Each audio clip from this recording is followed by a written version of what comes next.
ये बात करीब 60 साल पहले की है, जब मुझे नौकरी की सख्त जरूरत थी।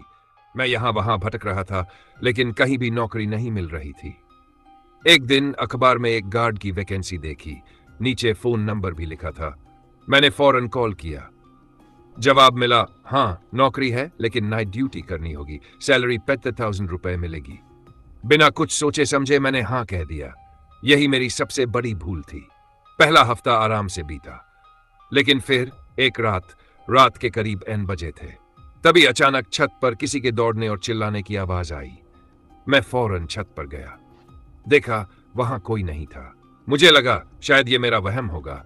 मैं नीचे उतरने ही वाला था कि फिर वही दौड़ने और चिल्लाने की आवाज गूंज उठी। इस बार जब मैंने देखा तो छत के कोने पर एक लड़की खड़ी थी। मेरे देखते ही देखते वह नीचे कूद गई। मैं घबराते हुए भागकर नीचे पहुंचा, पर जहां वो गिरी थी वहां कोई नहीं था। मेरा दिमाग सुन्न हो चुका था, समझ नहीं आ रहा था कि ये हो क्या रहा है।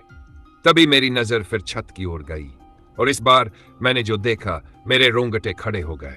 वह वही लड़की थी, छत के कोने पर खड़ी, जोर जोर से हंस रही थी। उसकी हंसी इतनी भयानक थी कि मेरी हिम्मत जवाब दे गई। उसका चेहरा इतना डरावना, इतना खौफनाक, मैं चाहकर भी उसे भूल नहीं पाया।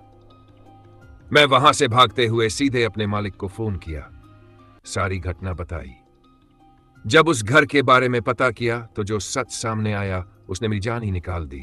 कुछ महीने पहले उस घर में एक लड़की ने आत्महत्या कर ली थी, और तब से उसकी आत्मा उस घर में भटक रही है।